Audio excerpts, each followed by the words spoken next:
So very quickly, one of the first things I've learned from vlogging, just like in the last week, is it's important to be cognizant of the kinds of faces you're making, because they can be really awkward. I've made some super awkward faces and I've looked at myself and thought, this is gonna be online, but you know, whatever.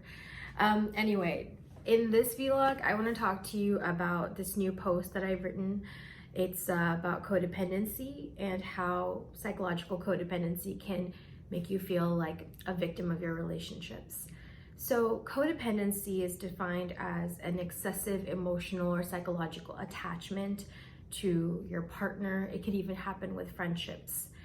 And there's a lot of research that talks about, how codependents they have these unhealthy mental models of relationships. And I want to kind of explain what it means to have a mental model of something. So we all have certain beliefs and we act based on those beliefs. And our beliefs are often informed by what we learned in childhood. So with codependence, a lot of time what they learn in childhood is that love is conditional and they are not supposed to have boundaries when it comes to love, which is actually a really toxic message, because each of us deserves to have boundaries, and we need boundaries. We need boundaries not because we want to hurt anybody else. Instead, we need them so that our yes can mean something. So here's what I'm saying. If you feel like you're in a relationship where you have to say yes, does it really mean anything when you say that? Contrast that with a relationship where you could say no. You could say, I'm sorry, I can't, or no, this isn't going to work for me in this way. Then when you said yes, it would be something volitional. You would have decided that, yes, I can do this. And with codependence, those lack of boundaries, that feeling that you can't say no because you'll lose the relationship, you'll lose the person, it leads to this unhealthy attachment where the other person has power over you and where your relationship has this unnecessary, inordinate amount of control over you.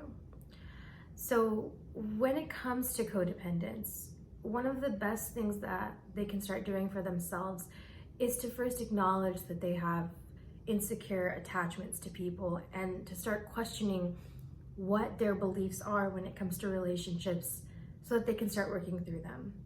One of the approaches that I really like is journaling, because journaling allows you to take those baby steps into writing your feelings and starting to gather your thoughts. And it doesn't have to be perfect, it doesn't have to be formatted, it's not for anybody else, it's just for you to start communicating with you.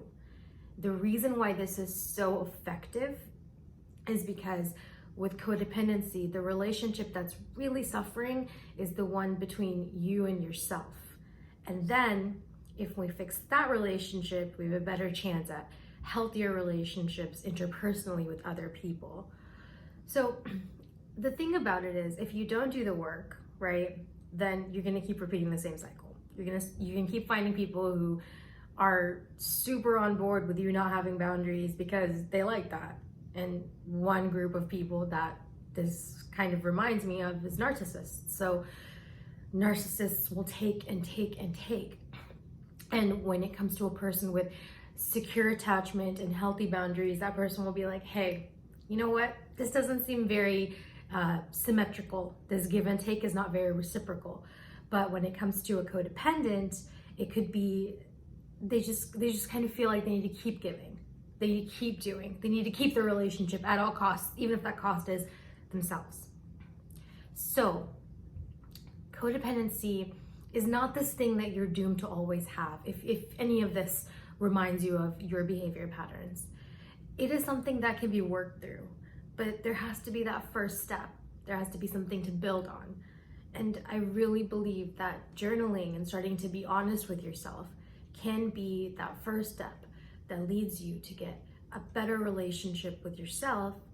And then you can have those boundaries. You can learn how you want to express your boundaries. There are people out there who will respect your boundaries, and those people can be found when you first and foremost respect your own boundaries.